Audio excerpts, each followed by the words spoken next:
मन देख के हंसे देख के खासे बलम मेरा वो जट्ठा उड्या उड्या यो कबूतर हड़प्पा पर बैठा। बिल्कुल सही सुनिया भी हमने। यो जो कबूतर आज हड़प्पा पे आके बैठ रहा है, यो गाना वाला कबूतर तो है नहीं भी उड्या उड्या रहा कबूतर उड़ जाके बैठ गया, तो भाई उतनी तो उड़ जगह ही को नहीं भी उड़ जाके बैठ जाए। यो कबूतर है थारे मन में जो हड़प्पा के क्वेश्चन आकर डर बैठ रहा है, वो कबूतर है जो आके बैठ गया है। आज इस तरह आप उड़ाना है। तो भाई इस वीडियो में आप 150 के करीब क्वेश्चन डिस्कस करांगे और इस एक वीडियो में ही थारा सारा का सारा जो हड़प्पा का टॉपिक है वो कंप्लीट हो जाएगा और कोई वीडियो देखने की थाने जरूरत को नहीं पड़ेगी। तो भाई यह वीडियो पूरी देखियो और चलो शुरू करा आज के क्वेश्चन आना। सिंधु घाटी सभ्यता किसके समकालीन थी? तो सिंधु घाटी सभ्यता मेसोपोटामिया, चीन और मिस्र की सभ्यता के समकालीन थी। हड़प्पा की खोज किसने की? तो हड़प्पा की खोज सर जॉन मार्शल ने की थी। हड़प्पा की खोज किस वर्ष की गई? तो हड़प्पा की खोज 1921 ईस्वी में की गई थी। हड़प्पा की खुदाई किसने करवाई? तो हड़प्पा की खुदाई दयाराम साहनी ने करवाई थी। और दोस्तों दूसरा और चौथे क्वेश्चन में आप अंतर देखिए। इसमें पूछा है हड़प्पा की खोज और खोज पूछे तो सर जॉन मार्शल आंसर आएगा। अगर खुदाई का पूछे तो दयाराम साहनी राइट आंसर आएगा। हड़प्पा सभ्यता के अन्य नाम कौन कौन से हैं? तो हड़प्पा सभ्यता के अन्य नाम सिंधु सभ्यता और सिंधु घाटी की सभ्यता है। हड़प्पा सभ्यता कौन सी नदी के किनारे पर थी? तो हड़प्पा सभ्यता रावी के बाएं किनारे पर स्थित थी। और मोहनजोदड़ो का पूछे तो सिंधु नदी के दाहिने किनारे पर स्थित थी। वर्तमान में हड़प्पा सभ्यता कहाँ स्थित है? तो वर्तमान में हड़प्पा सभ्यता मोंटगोमरी पाकिस्तान में स्थित है। अगला क्वेश्चन है हमारे पास, हड़प्पा सभ्यता से हमें कौन कौन से साक्ष्य मिले हैं? तो हड़प्पा सभ्यता से हमें मोहरों पर एक सींगी पशु, कांसे की इक्का गाड़ी, अन्नागार और कब्रिस्तान के साक्ष्य प्राप्त हुए हैं। मोहनजोदड़ो की खुदाई किसने करवाई? तो मोहनजोदड़ो की खुदाई राखलदास बनर्जी ने करवाई थी। और हड़प्पा की दोस्तों दयाराम साहनी ने करवाई थी। मोहनजोदड़ो की खुदाई किस वर्ष हुई? तो मोहनजोदड़ो की खुदाई 1922 ईस्वी में हुई थी। और हड़प्पा को पूछे तो 1921 ईस्वी में हुई थी। मोहनजोदड़ो कौन सी नदी के किनारे बसा था? तो मोहनजोदड़ो सिंधु नदी के दाहिने किनारे पर बसा था। मोहनजोदड़ो वर्तमान में कहाँ स्थित है? तो मोहनजोदड़ो वर्तमान में लरकाना पाकिस्तान में स्थित है। अगला क्वेश्चन है हमारे पास, मोहनजोदड़ो से हमें कौन से साक्ष्य प्राप्त हुए हैं? तो मोहनजोदड़ो से हमें 3 मुख वाले देवता, नर्तकी की कांस्य की मूर्ति, अन्नागार, स्नानागार और सूती वस्त्र में चाकू के साक्ष्य प्राप्त हुए हैं। चहुंदड़ो की खुदाई किसने करवाई? तो चहुंदड़ो की खुदाई NC मजूमदार ने करवाई थी। चहुंदड़ो कौन सी नदी के किनारे स्थित था? तो चहुंदड़ो सिंधु नदी के किनारे स्थित था। वर्तमान में चहुंदड़ो कहाँ पर स्थित है? तो वर्तमान में चहुंदड़ो सिंध पाकिस्तान में स्थित है। और दोस्तों मोहनजोदड़ो, चहुंदड़ो और हड़प्पा तीनों ही वर्तमान में पाकिस्तान में स्थित हैं। अगला क्वेश्चन आता है हमारे पास, चहुंदड़ो से हमें कौन से साक्ष्य प्राप्त हुए हैं? तो चहुंदड़ो से हमें सौंदर्य प्रसाधन, मनकी बनाने के कारखाने और अंजन शैली का काजल प्राप्त हुए हैं। यानी जो स्त्रियां उस समय श्रृंगार करती थी तो उस समय के जो भी श्रृंगार की वस्तुएं हैं वो हमें चहुंदड़ो से प्राप्त हुई हैं। कौन से हड़प्पा स्थल के चारों ओर कोई चार दीवारी नहीं है? तो चहुंदड़ो के चारों ओर कोई चार दीवारी नहीं है। कालीबंगा का उत्खनन किसने करवाया? तो कालीबंगा का उत्खनन अमलानंद घोष ने करवाया था। कालीबंगा कौन सी नदी के किनारे स्थित था? तो कालीबंगा घग्गर या फिर हम कह सकते हैं सरस्वती नदी के किनारे स्थित था। और वर्तमान में कालीबंगा कहाँ पर स्थित है? तो वर्तमान में कालीबंगा श्री गंगानगर राजस्थान में स्थित है। कालीबंगा से हमें कौन से साक्ष्य प्राप्त हुए हैं? तो कालीबंगा से हमें जुते हुए खेत, अग्निवेदिका और पक्की मिट्टी का हल का साक्ष्य प्राप्त हुआ है। रंगपुर का उत्खनन किसने किया? तो रंगपुर का उत्खनन रंगनाथ राव ने किया। रै से रंगपुर और रै से रंगनाथ राव। रंगपुर कौन सी नदी के किनारे स्थित था? तो रंगपुर मादर नदी के किनारे स्थित था। रंगपुर वर्तमान में कहाँ स्थित है? तो रंगपुर वर्तमान में काठियावाड़ गुजरात में स्थित है। रंगपुर से हमें कौन से साक्ष्य प्राप्त हुए हैं? तो रंगपुर से हमें धान की भूसी और गेहूं की खेती के साक्ष्य प्राप्त हुए हैं। अगला क्वेश्चन आता है हमारे पास, रोपड़ का उत्खनन किसने करवाया? तो रोपड़ का उत्खनन यज्ञदत्त शर्मा ने करवाया था। हड़प्पा स्थल रोपड़ कौन सी नदी के किनारे स्थित था? तो रोपड़ सतलुज नदी के किनारे स्थित था। और रोपड़ का पूछे तो रोपड़ वर्तमान में पंजाब में स्थित है। रोपड़ वर्तमान में कहाँ स्थित है? ये क्वेश्चन आ गया दोस्तों। देखो, रोपड़ वर्तमान में पंजाब में स्थित है। अगला क्वेश्चन आता है दोस्तों, वेरी इंपॉर्टेंट है। मानव के साथ कुत्ते दफनाने का साक्ष्य हमें कहाँ से प्राप्त हुआ है? तो मानव के साथ कुत्ते दफनाने का साक्ष्य हमें रोपड़ पंजाब से प्राप्त हुआ है। लोथल का उत्खनन किसने करवाया? तो लोथल का उत्खनन भी रंगनाथ राव ने करवाया था। लोथल कौन सी नदी के किनारे स्थित था? तो लोथल भोगवा नदी के किनारे स्थित था। लोथल वर्तमान में कहाँ स्थित है? तो लोथल वर्तमान में अहमदाबाद गुजरात में स्थित है। लोथल से हमें कौन से साक्ष्य प्राप्त हुए हैं? तो लोथल से हमें बंदरगाह और ये हाथीदंत का पैमाना, ये काफ़ी इंपॉर्टेंट है, ये कई बार पेपरों में पूछा जाता है। युगल समाधान, यानी युगल समाधान का मतलब होता है दो शवों को एक साथ दफनाने की क्रिया। और चावल के दाने और खिलौना आदि के साक्ष्य प्राप्त हुए हैं। किस हड़प्पा स्थल के घर के दरवाजे सड़क पर खुलते थे? तो लोथल के घर के दरवाजे सड़क पर खुलते थे। और ये एक अपवाद है, जो बाकी स्थल थे हड़प्पा के, उन सभी के जो घर के दरवाजे हैं वो सड़क में ना खुलकर गलियों में खुलते थे, यानी उसके दरवाजे और सभी जो खिड़कियां हैं वो सभी गलियों की तरफ खुलती थी। इसको आप जरूर याद रखना। बनावली की खुदाई का कार्य किसने करवाया? तो बनावली की खुदाई का कार्य रविंद्र सिंह बिष्ट ने करवाया था। बनावली की खुदाई किस वर्ष हुई? तो बनावली की खुदाई 1974 ईस्वी में हुई थी। बनावली किस नदी के किनारे स्थित था? तो बनावली सरस्वती नदी के किनारे स्थित था। बनावली वर्तमान में कहाँ स्थित है? तो बनावली वर्तमान में हिसार हरियाणा में स्थित है। बनावली से हमें कौन से साक्ष्य प्राप्त हुए हैं? तो बनावली से हमें मिट्टी से बना हल्का खिलौना और जौ के साक्ष्य प्राप्त हुए हैं। और ये काफ़ी बार पूछा जाता है, मिट्टी से बना हल्का खिलौने वाला। सबसे कम विकसित हड़प्पा स्थल कौन सा था? तो सबसे कम विकसित हड़प्पा स्थल बनावली था। स्वास्तिक का चिन्ह, यानी कि जो हम शादी ब्याह में यूज करते हैं, ये चिन्ह स्वास्तिक का, ये हमें कहाँ से प्राप्त हुआ है? तो स्वास्तिक का चिन्ह हमें हड़प्पा से प्राप्त हुआ है।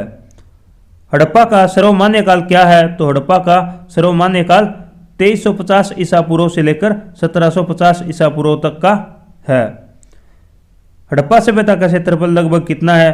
तो हड़प्पा सभ्यता का क्षेत्रफल 12,99,600 वर्ग किलोमीटर, या हम कह सकते हैं कई बार 13 लाख वर्ग किलोमीटर भी दिया होता है।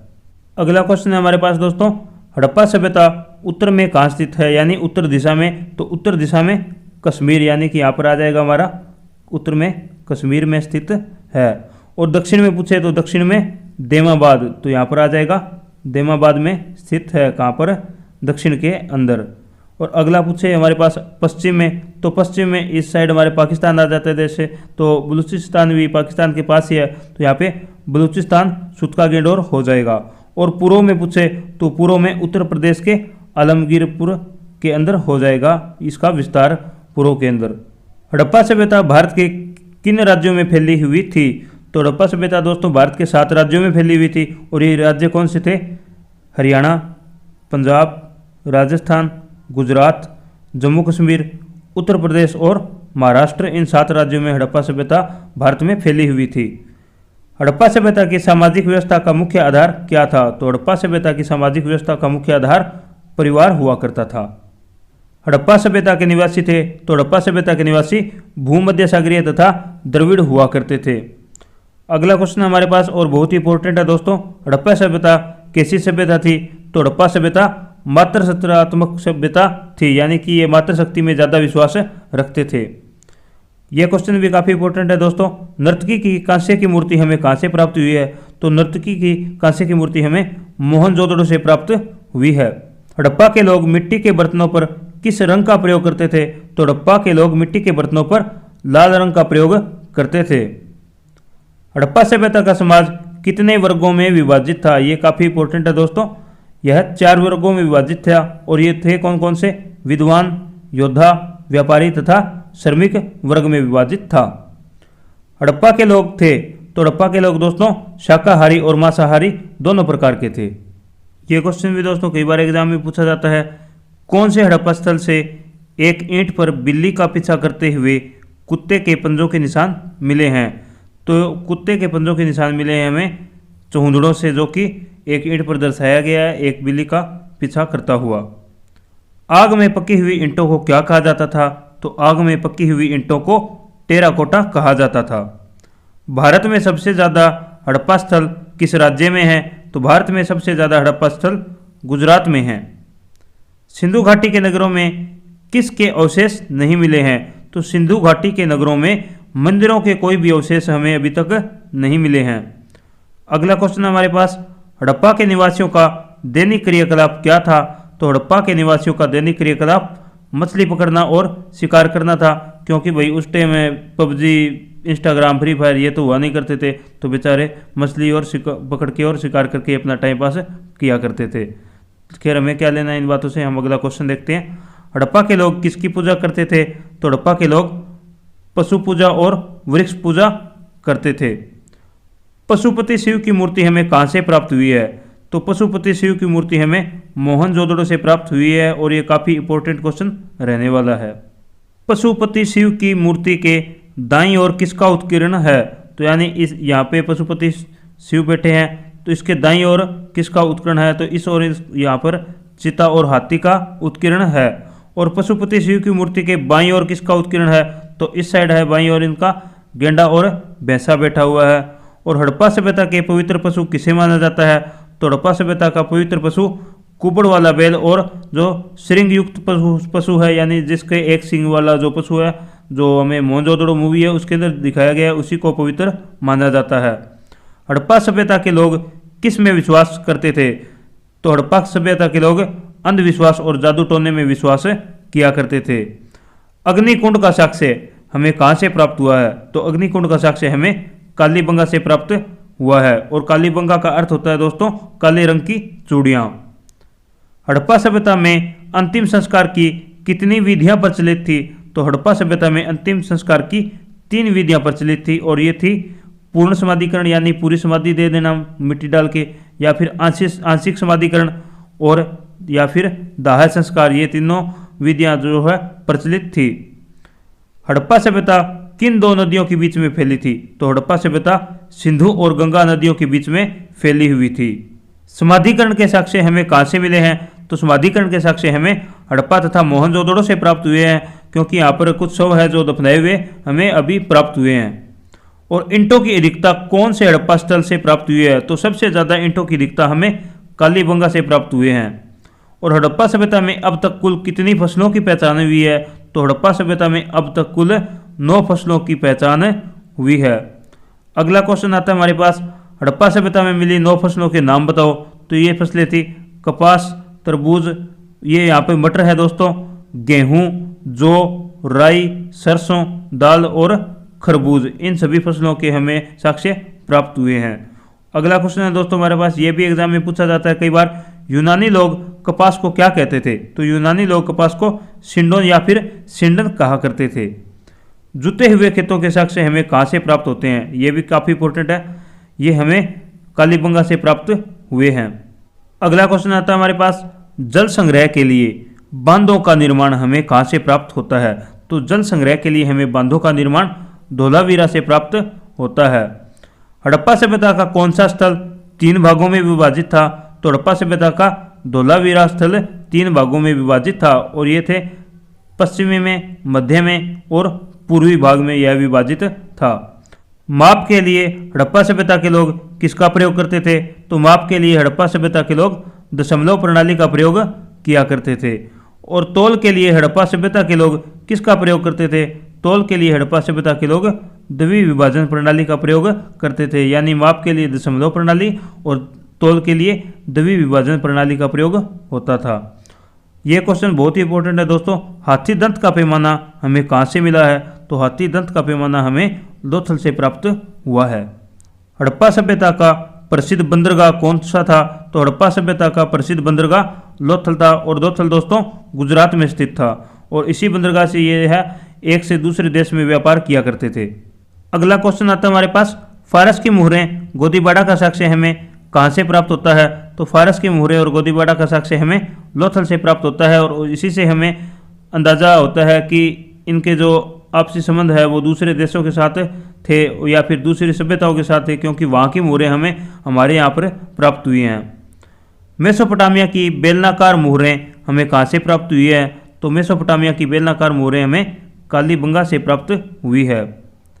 मेसोपोटामिया के साक्ष्य में हड़प्पा सतलों के लिए किस शब्द का प्रयोग हुआ है, तो मेसोपोटामिया के साक्ष्य में हड़प्पा सतलों के लिए मेलुहा शब्द का प्रयोग हुआ है। हड़प्पा सभ्यता का आश्चर्य किसे कहा जाता है, तो हड़प्पा सभ्यता का आश्चर्य स्नानागार को कहा जाता है, और ये बहुत ही विशाल स्नानागार था जिसमें उत्तर से दक्षिण की ओर तो यहाँ पर सीढ़ियाँ बनी हुई थी, और जो दक्षिण से पश्चिम की तरफ इसमें स्नानागार की जो नालियाँ थी वो बनी हुई थी। हड़प्पा सभ्यता की सबसे बड़ी इमारत कौन सी प्राप्त हुई है, तो हड़प्पा सभ्यता की सबसे बड़ी इमारत में अन्नागार प्राप्त हुई है। हड़प्पा सभ्यता का प्रमुख कारखाना कौन सा था, तो हड़प्पा सभ्यता का प्रमुख कारखाना सूती वस्त्र उद्योग था, क्योंकि हमें हड़प्पा सभ्यता से तकली और सुई के प्रमाण प्राप्त हुए हैं। अगला क्वेश्चन है, ये भी दोस्तों कई बार पेपरों में पूछा जाता है, तो हड़प्पा सभ्यता के लोग सोना कहाँ से मंगवाते थे या फिर आयात करते थे, तो हड़प्पा सभ्यता के लोग सोना कर्नाटक और अफगानिस्तान से आयात करते थे। हड़प्पा सभ्यता के लोग चांदी कहाँ से मंगवाते थे, तो चांदी का आयात ईरान और अफगानिस्तान से किया करते थे। हड़प्पा सभ्यता के लोग तांबा कहाँ से आयात करते थे, तो तांबा खेतड़ी, राजस्थान और बलूचिस्तान से आयात करते थे। हड़प्पा सभ्यता के भवनों के दरवाजे किस ओर खुलते थे, तो हड़प्पा सभ्यता के भवनों के दरवाजे गलियों की ओर खुलते थे, लेकिन लोथल जो है इसका अपवाद है, जिसमें जो भवनों के दरवाजे हैं गलियों की ओर न खुलकर सड़क की ओर खुलते थे। हड़प्पा वासियों ने नगरों तथा घरों के विन्यास के लिए कौन सी पद्धति अपनाई, ये भी काफ़ी इंपॉर्टेंट क्वेश्चन है। हड़प्पा वासियों ने नगरों तथा घरों के विन्यास के लिए ग्रिड पद्धति का प्रयोग किया था। और हड़प्पा सभ्यता में मुख्य सड़क की चौड़ाई कितनी होती थी, तो हड़प्पा सभ्यता में मुख्य सड़क की चौड़ाई 10 मीटर होती थी। और हड़प्पा सभ्यता की मुख्य सड़क को क्या कहा जाता था, तो हड़प्पा सभ्यता की मुख्य सड़क को राजपथ कहा जाता था। कौन से हड़प्पा सतलों के दोनों हिस्सों की अलग चारदीवारी है, तो कालीबंगा के दोनों हिस्सों के अलग चारदीवारी है। कौन से दो हड़प्पा सतल एक ही चारदीवारी से घिरे हुए हैं, यानी कि जैसे एक ये हो गया और एक ये हो गया, ये दोनों एक ही चारदीवारी से घिरे हुए हैं, तो लोथल और सुरकोटदा दोनों एक ही चारदीवारी से घिरे हुए हैं। हड़प्पा सभ्यता कौन से काल की सभ्यता है, तो हड़प्पा सभ्यता आद्य ऐतिहासिक काल की सभ्यता है। हड़प्पा सभ्यता में गरीब लोग कैसे आभूषण पहनते थे, तो हड़प्पा सभ्यता में गरीब लोग मिट्टी के आभूषण और सिप्पी के आभूषण पहनते थे, और अमीर लोग हैं जो चांदी सोने आदि के आभूषण पहना करते थे। हड़प्पा सभ्यता में प्रचलित लिपि कौन सी है, तो हड़प्पा सभ्यता में प्रचलित लिपि चित्राक्षर लिपि है। हड़प्पा की लिपि को प्राय कहा जाता है, तो हड़प्पा की लिपि को प्राय बोस्ट्रोफेडन लिपि कहा जाता है। और दोस्तों यह लिपि जैसे दाएं से शुरू होकर बाएं चलती थी, और बाएं से फिर ऐसे दाएं, फिर दाएं से बाएं, ऐसे इस लिपि को लिखा जाता था। हड़प्पा सभ्यता की लिपि में सबसे ज़्यादा किस आकार तथा चित्र का प्रयोग हुआ है, तो हड़प्पा सभ्यता की लिपि में सबसे ज़्यादा आकार की बात पूछे तो यू आकार का, और चित्र का पूछे तो मछली का चित्र या फिर चिन्ह का प्रयोग सबसे ज़्यादा हुआ है। हड़प्पा लिपि का सबसे पुराना नमूना कौन सी ईस्वी में मिला, तो हड़प्पा लिपि का सबसे पुराना नमूना हमें 1853 ईस्वी में मिला था। हड़प्पा सभ्यता की पूरी लिपि कब प्रकाश में आ गई, तो हड़प्पा सभ्यता की पूरी लिपि 1923 ईस्वी में प्रकाश में आ गई। और दोस्तों अभी तक इस लिपि को पढ़ने में हमने सफलता नहीं पाई है। हड़प्पा सभ्यता के पतन के क्या कारण माने गए हैं, तो हड़प्पा सभ्यता के पतन के कारण आर्यों का आक्रमण, बाढ़, जलवायु परिवर्तन और जल प्लावन और महामारी इत्यादि को माना गया है। कालीबंगा का शाब्दिक अर्थ है, तो कालीबंगा का शाब्दिक अर्थ काले रंग की चूड़ियाँ है। सिंधु घाटी सभ्यता में घोड़े के अवशेष कहाँ मिले हैं, ये काफ़ी इंपॉर्टेंट है दोस्तों। तो सिंधु घाटी सभ्यता में घोड़े के अवशेष सुरकोटदा से प्राप्त हुए हैं। किस पदार्थ का उपयोग हड़प्पा काल की मुद्राओं के निर्माण के लिए किया जाता था, तो सेलखड़ी का प्रयोग हड़प्पा काल की मुद्राओं के निर्माण के लिए किया जाता था। सिंधु घाटी सभ्यता किस युग की सभ्यता थी, तो सिंधु घाटी सभ्यता कांस्य युगीन सभ्यता थी। और हम ऐसा क्यों कह सकते हैं, क्योंकि इन्हें T+T = के यानी तांबा प्लस टिन से कांस्य बनाने की जानकारी थी। सिंधु घाटी के लोगों का मुख्य व्यवसाय क्या था? तो सिंधु घाटी के लोगों का मुख्य व्यवसाय व्यापार हुआ करता था, यानी ये एक सभ्यता से दूसरी सभ्यता या एक देश से दूसरे देश के साथ व्यापार करते थे।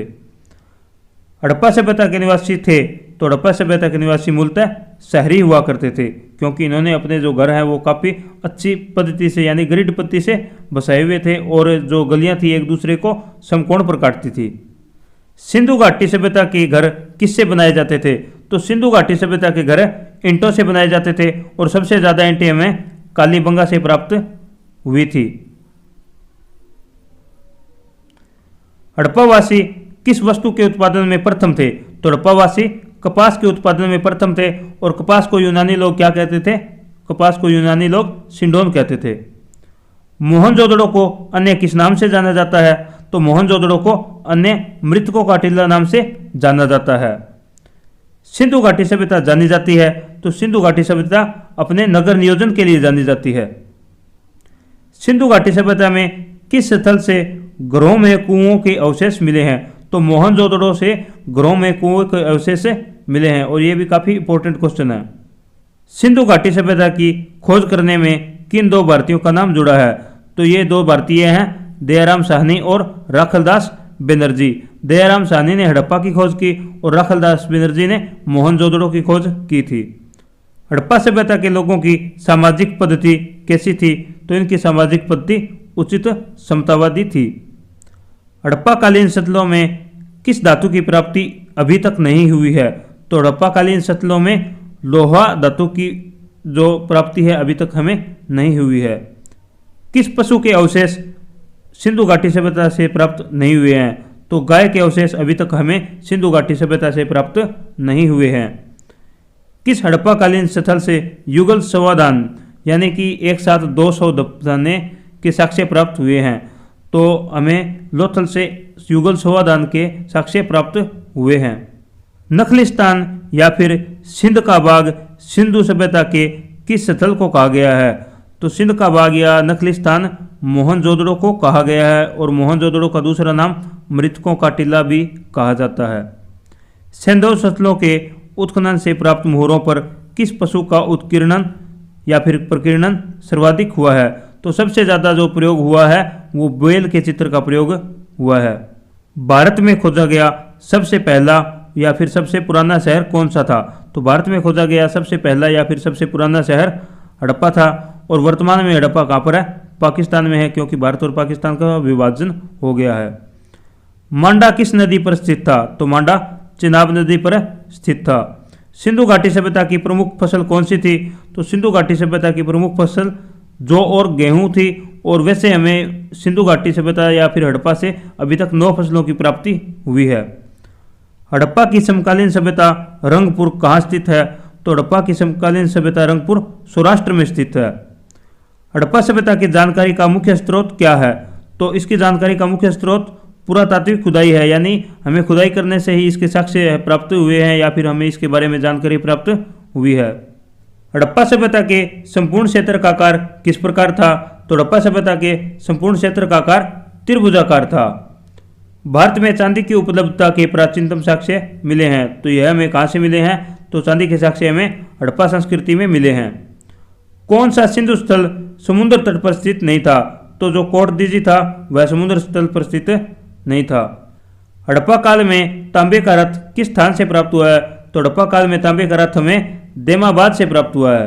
हड़प्पावासी लाजवर्द या फिर भवन निर्माण की सामग्री कहाँ से लाते थे? तो हड़प्पावासी भवन निर्माण की सामग्री हिंदू कुश क्षेत्र के बदख्शां से लाते थे। अफगानिस्तान में स्थित सिंधु सभ्यता के स्थल हैं, तो अफगानिस्तान में सिंधु सभ्यता के स्थल मुंडीगाक और सुरतागोई है। किस हड़प्पाकालीन स्थल से पुजारी की पत्थर की मूर्ति प्राप्त हुई है?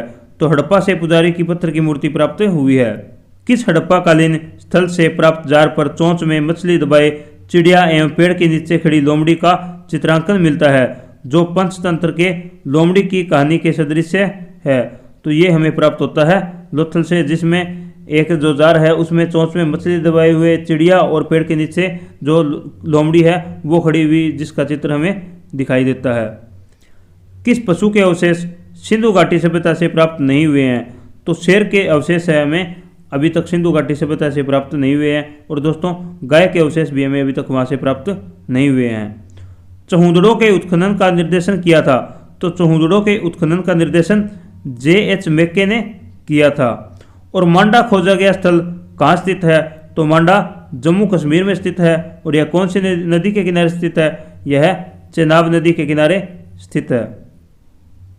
हड़प्पा कालीन स्थल राखीगढ़ी कहाँ पर स्थित है? तो राखीगढ़ी दोस्तों हिसार हरियाणा में स्थित है। सिंधु घाटी सभ्यता गैर आर्य थी क्योंकि वह एक नगरीय सभ्यता थी। और सिंधु घाटी के लोग पूजा करते थे? तो सिंधु घाटी के लोग पशुपति शिव की पूजा करते थे। अगले दोनों क्वेश्चन दोस्तों थोड़े अपवाद वाले क्वेश्चन हैं। भारत का सबसे बड़ा हड़प्पा स्थल है? तो भारत का सबसे बड़ा हड़प्पा स्थल पूछे तो राखीगढ़ी है। और सिंधु घाटी सभ्यता का सबसे बड़ा हड़प्पा स्थल कौन सा है? मोहनजोदड़ो है, जो कि पाकिस्तान में स्थित है। और सिंधु घाटी सभ्यता का सबसे छोटा स्थल कौन सा है? तो सिंधु घाटी सभ्यता का सबसे छोटा स्थल अलाहादीनो है। सिंधु घाटी सभ्यता के निवासियों को जानने के लिए मूल स्रोत हैं? तो सिंधु घाटी सभ्यता के निवासियों को जानने के लिए मूल स्रोत बर्तन, जेवर, हथियार और औजार हैं। तो दोस्तों आज का हमारा लास्ट क्वेश्चन आता है, हड़प्पा के निवासी किस खेल में रुचि रखते थे? तो हड़प्पा के निवासी शतरंज के खेल में रुचि रखते थे। तो दोस्तों ये थे आज के हमारे हड़प्पा सभ्यता के सभी इंपॉर्टेंट क्वेश्चन। और इसी के साथ हमने जो हड़प्पा सभ्यता का डराड़ा कबूतर थारा भीतर बैठ रहा था उसको हमने उड़ा दिया है। और आपको वीडियो कैसी लगी हमें कमेंट करके ज़रूर बताएं। अगर आपको वीडियो अच्छी लगी हो तो वीडियो को लाइक करें और अपने दोस्तों के साथ शेयर करें। और हमारे YouTube channel MKT classes Haryana को सब्सक्राइब करें। वीडियो देखने के लिए आप सभी का धन्यवाद। चलो दोस्तों मिलते हैं नेक्स्ट वीडियो में।